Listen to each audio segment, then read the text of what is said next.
Na colônia, vivemos o ciclo do pau-brasil, do açúcar e do ouro, todos voltados ao mercado externo. Com a vinda da família real portuguesa e a independência, tivemos tesouro, fazenda, banco e constituição. Enquanto o mundo viveu duas revoluções industriais, o Brasil continuou baseado em latifúndios, exportação e trabalho escravo. Agora, no ciclo do café, a escravidão foi abolida e 1 ano depois chegou a República e as promessas de grandes mudanças. A economia mudou pouco até 1929, quando o mundo quebrou. Com a Grande Depressão, o poder econômico e político mudava de mãos.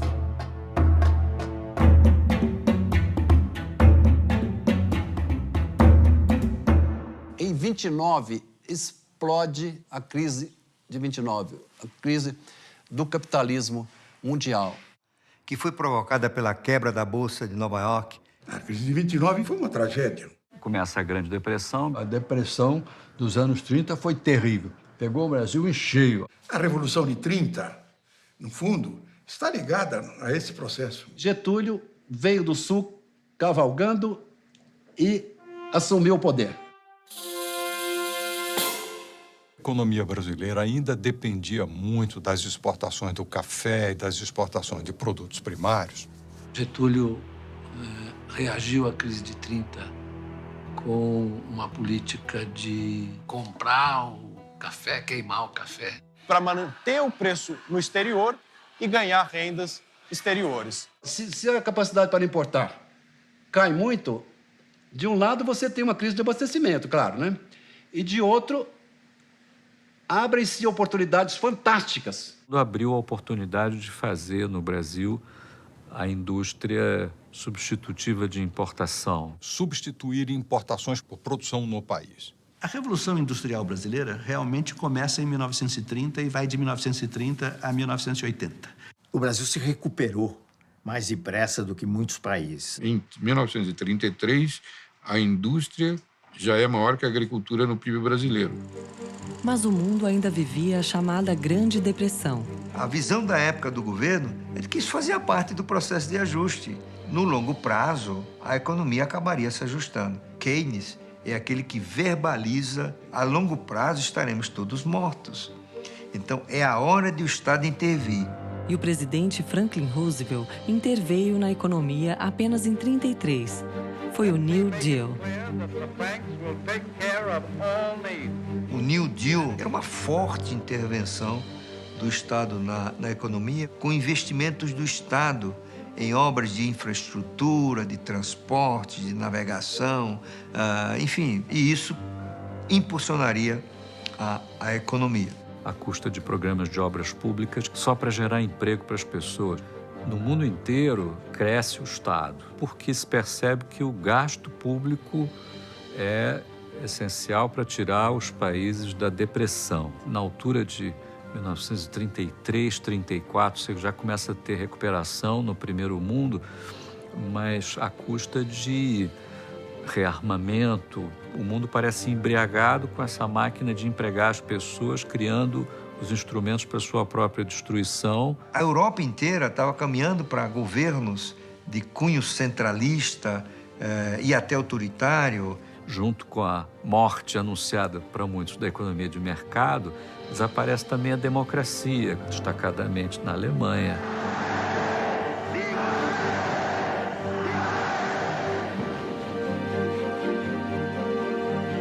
Vários regimes autoritários surgem no mundo inteiro, também na Itália e no Brasil. O Estado brasileiro deixou de ser um Estado liberal oligárquico para ser um Estado desenvolvimentista, ou nacional desenvolvimentista, como se falava, a partir de 1930. Quer dizer, o Vargas, em 37, ele golpeia, né? Ele golpeia e nasce um Estado novo. Crescentemente, a postura intervencionista do varguismo vai aumentando. Ele criou aqui no Estado Novo, que era fascista, o parafascista. Mas aí veio a guerra de 39, em 45. A Segunda Guerra Mundial. Meanwhile, the Allied strategic air assault on Fortress Europe went on with ever-mounting power. Day and night, the Allied air forces sent their bomb cargoes into the vitals of Hitler's self-proclaimed kingdom. Targets, factories, airdromes, synthetic fuel plants. Os países industriais já não tinham como produzir bens industriais. E o Brasil continuou suprindo as potências do eixo. O que deu espaço para a indústria brasileira também, não é, se expandir nesse período. Muitas coisas estatais foram criadas nesse período e a semente de outras coisas que viriam depois também. O PIB e a indústria cresceram no regime autoritário de Getúlio Vargas. Isso ele combinou com um ingrediente importante que foi o populismo. Havia uma população urbana, operária, e que poderia ser atraída para a sustentação do governo. E aí se criou todo um aparato institucional de ganhos para o trabalhador. Você teve uma série de legislações que foram sendo implementadas ao longo dos anos 30, que acabou na consolidação das leis do trabalho em 1943. Foi uma cópia da Carta del Lavoro, italiana do Mussolini. O salário mínimo foi instituído no Brasil em 43. Se tinha um número máximo de horas trabalhadas. Garantias de férias, impedir o trabalho de menores, regular o trabalho das mulheres. Ele criou uma reestrutura das relações de trabalho, os sindicatos. Mas sempre sob a tutela do Estado. Os sindicatos controlados pelo governo, os dois lados, empresarial e de trabalhadores. Bom, criou uma máquina de ligação de clientelismo entre os sindicatos e o governo. Um sindicato único, reconhecido pelo Estado. Um imposto sindical fazendo com que o sindicato dependa do Estado de alguma forma. E o governo dando dinheiro e controlando tudo isso. Uma coisa bastante discutível, porque houve um atrelamento do sindicato ao Estado. E depois a manipulação política do sindicato para o partido que domina o governo, ou do qual o governo provém. Enquanto as disputas de classe eram controladas no Brasil, em 1945 a guerra chegava ao fim. E surgia a Guerra Fria. Já prevendo o fim da guerra, em 1944, as nações se reuniram para reorganizar a economia mundial. A economia mundial ficou muito desorganizada. Em 1944, há essa grande conferência em Bretton Woods para reordenar o sistema monetário internacional. É quando se inventa o FMI. Uma instituição, né, que, de alguma forma, deu assim, as regras do jogo para o comércio internacional. Pode haver situações onde um determinado país se vê com falta de recursos. Ele nasceu para controlar déficit em contas correntes. Para evitar, inclusive, que este problema, localizado neste determinado país, se amplificasse. Para ajudar países nesse tipo de situação, sem um prejuízo muito grande às populações. Com o FMI, surgiram também a ONU e o PIB, o cálculo das riquezas produzidas em cada país. Acabou a Segunda Guerra Mundial, imediatamente a ONU convocou todo mundo e fez as regras sobre como ia ser feita a contabilidade nacional e, portanto, como ia ser calculado o PIB. PIB quer dizer Produto Interno Bruto, e ele é uma somatória de tudo o que se produz e que é considerado economicamente valioso. Nenhum país pode ser membro do FMI se ele não calcula direito isso. A Conferência Internacional de Bretton Woods, 1944, presume que cada país vai ter um banco central para cuidar da sua moeda. Um banco que manda nos outros bancos. E aí decide-se reforçar a atividade dos bancos centrais do mundo. Só que o Brasil não tem banco central. Então, por favor, Brasil, volte para casa e faça um banco central. O doutor Bulhões tomou o compromisso de criar um banco central aqui no Brasil. Encontrou uma tremenda resistência no Banco do Brasil, dos políticos, dos empresários. A resistência era tão grande que ele resolveu fazer o que ele chamou de um embrião do Banco Central. Que é a criação da Superintendência da Moeda do Crédito, a SUMOC. Esse embrião do Banco Central, criado para funcionar 6 meses, 1 ano, durou 20 anos. A SUMOC manteve o Banco do Brasil como centro do sistema financeiro. O Banco do Brasil tinha funções, inclusive, de fazer o papel do Banco Central. A execução da política creditícia, da política monetária, da política cambial, estava basicamente com o Banco do Brasil. A SUMOC foi formalmente criada já no governo de Dutra. O Dutra começou muito mal, né? Porque ele resolveu abrir a economia. Mas de uma forma tão indiscriminada que acabou resultando um inconveniente muito grande. Reduziu muito as reservas brasileiras, que eram fantásticas naquele período, tinham sido acumuladas durante a guerra e tudo, né? E um ano e meio depois, abandonou o liberalismo econômico. Depois de Dutra, Getúlio Vargas voltou à presidência em 1951. Bota o retrato do velho outra vez, né? Bota o retrato do velho outra vez, bota no mesmo lugar o sorriso do velhinho, faz a gente trabalhar, o sorriso do velhinho, faz a gente trabalhar. O que o Getúlio fez? Fez muita coisa importante. O modelo institucional da infraestrutura foi desenhado pelo Getúlio. Com uma série de projetos. Foi criado o BNDES, que na época era BNDE, não era BNDES. Com a preocupação de financiar as atividades de infraestrutura, criam uma série de empresas estatais importantes que depois marcaram o desenvolvimento brasileiro, né? O governo Vargas cessa abruptamente em 54, causando comoção nacional. Nas eleições seguintes, Juscelino Kubitschek foi escolhido presidente do Brasil. Qual o país que JK encontra? Já é uma economia em processo avançado de industrialização. Juscelino mobilizou o país em torno de um grande projeto. O projeto de um Brasil grande. O que se dizia era 50 anos em 5. O governo Juscelino, desde o início, teve um ambicioso plano de metas. Com foco em 5 setores, que é a energia, transporte, a indústria de base, a saúde e a alimentação. E Brasília, né? A mudança da capital federal, que a longo prazo abriu uma nova fronteira agrícola para o país. Mas mais do que isso, representou o avanço de um novo setor na economia brasileira, que é o setor das grandes construtoras. Talvez mais emblemático tenha sido a capacidade de atrair para o Brasil a indústria automobilística. Digamos que o Juscelino realizou de outra maneira aquilo que o Getúlio tinha concebido, né? Processo de industrialização. Ele foi tão competente e tão hábil. A economia brasileira mudou de patamar. Os grandes projetos de energia, Furnas, por exemplo, grandes projetos rodoviários, a integração com o Nordeste, a BR-116, muitos projetos. Foi crescimento acelerado, industrialização acelerada, integração nacional, interiorização do desenvolvimento. A 56 até 61, quando a economia cresceu 8,5% reais, o PIB aumentou em 50%. É algo espantoso, é quase um milagre, é assustador o que aconteceu durante o governo JK.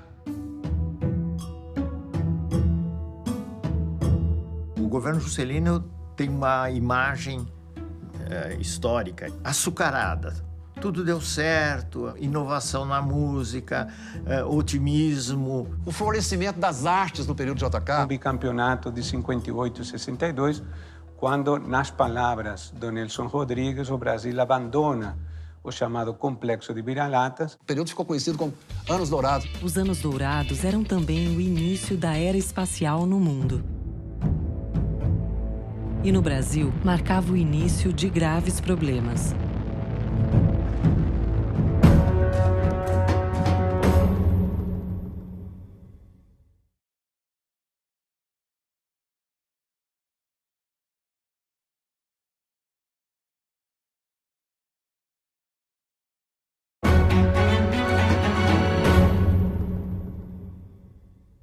Há um ovo da serpente que começa a se quebrar no governo Juscelino. A maior crítica que é feita a JK e a seu governo é econômica. JK é o pai da inflação. Brasília é a matriz da inflação brasileira, né? Disse isso, né? A sociedade viu o país começar a crescer sem ter que apertar o cinto e ficou eufórica. Só que depois a conta chegou. O Juscelino, diferentemente do Getúlio, foi irresponsável do ponto de vista fiscal.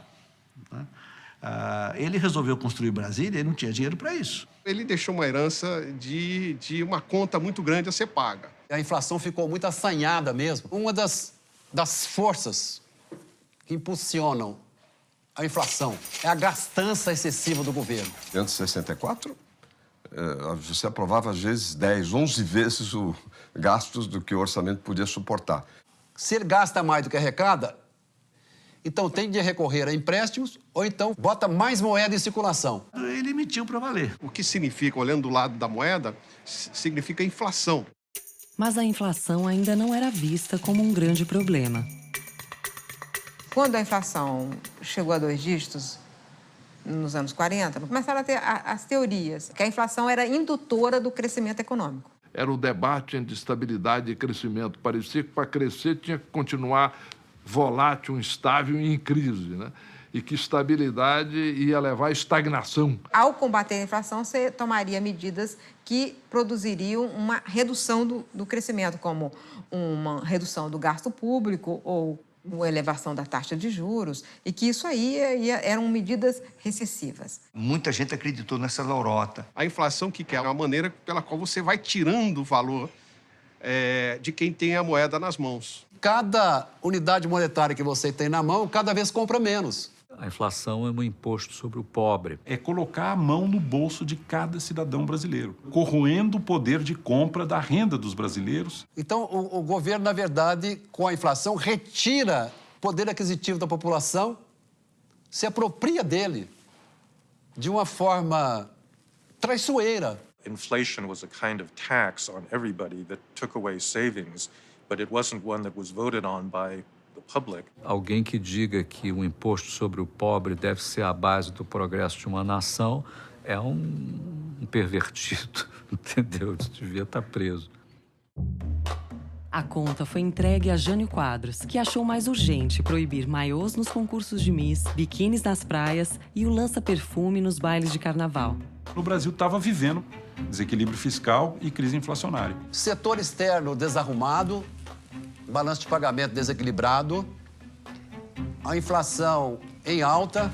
A bomba caiu no colo do sucessor e, de certa maneira, isso preparou o terreno para o golpe militar de 64. Que era o período da Guerra Fria. Então, havia um princípio de estabilidade política, não só no Brasil. Nas décadas de 1940, 50 e 60, diversos países se tornaram independentes. No mundo inteiro, essa disputa de áreas de poder, de influência entre União Soviética e Estados Unidos se projetava nos países, né? Em 1959, nós temos a Revolução Cubana.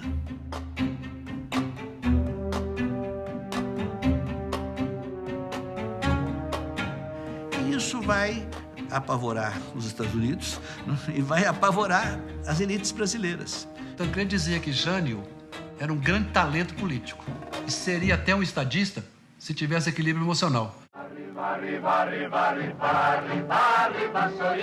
Em agosto acaba o governo Jânio Quadros, entra o governo do João Goulart. Foi um governo complicado pela resistência. Não era confiável para o poder militar. O que colocou o Brasil numa crise econômica e política muito grave? Tancredo Neves convenceu os militares a permitirem que Jango assumisse, mesmo que em regime parlamentarista. Em 61, Jango restabeleceu relações com a União Soviética e, em 62, se absteve de apoiar a expulsão de Cuba da Organização dos Estados Americanos. Isso logo antes da crise dos mísseis, considerado o auge da Guerra Fria. E ele fez tudo para ser deposto, terminou sendo deposto. Sucedeu-se a crise que vem com o governo Goulart. A inflação, então, dispara, o crescimento se prejudica ainda mais e o desenlace é o golpe de 64. Os militares depuseram o presidente, caçaram parlamentares e tomaram o poder. Eu me lembro que o primeiro lema colocado depois da Revolução de 64 foi desenvolvimento com segurança.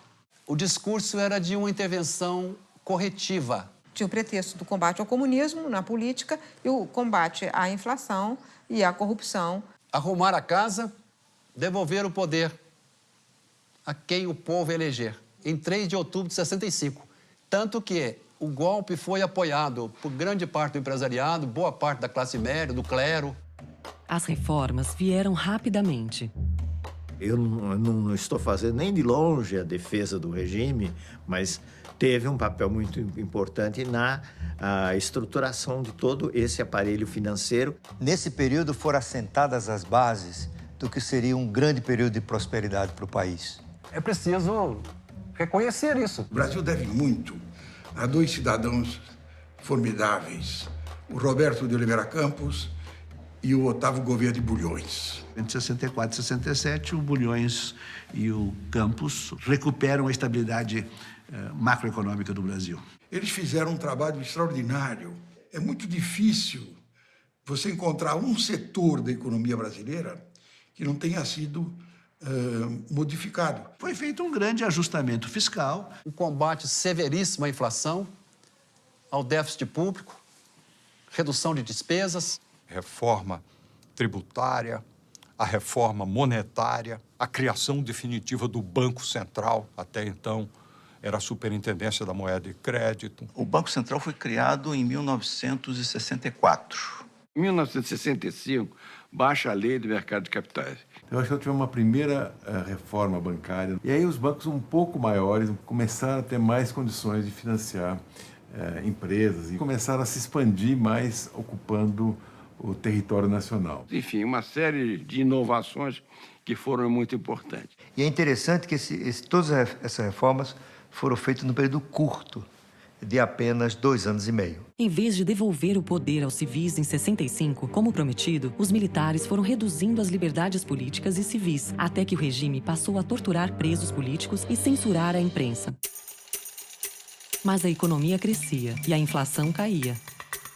Quando o Delfim estava no Ministério da Fazenda e eu no Banco Central, um período áureo da história do Brasil, chamado milagre econômico. Nunca houve milagre. Milagre é feito sem causa. Esse processo foi feito, basicamente, dando ao setor privado o estímulo necessário para aumentar a sua produção. Um grande programa de exportação de manufaturados. A taxa de câmbio adequada, uma carga tributária modesta. O modelo esse de desenvolvimento que o Brasil adotou nesse período foi um modelo de uma economia fechada, com a presença importante do Estado, pouca ênfase em produtividade, pouca ênfase em educação. Enquanto o homem chegava à Lua e inventava o microprocessador, os brasileiros iniciavam a construção da usina de Angra dos Reis, da Transamazônica e da ponte Rio-Niterói. Com a taça da Copa de 70 e o sucesso econômico, muitos brasileiros fechavam os olhos para a truculência da ditadura militar. De 1967 a 1974, durante praticamente 7 anos. O Brasil se desenvolveu de uma forma muito firme. O Brasil, por exemplo, foi um país que bateu recordes de crescimento. Taxa de crescimento média perto de 9%.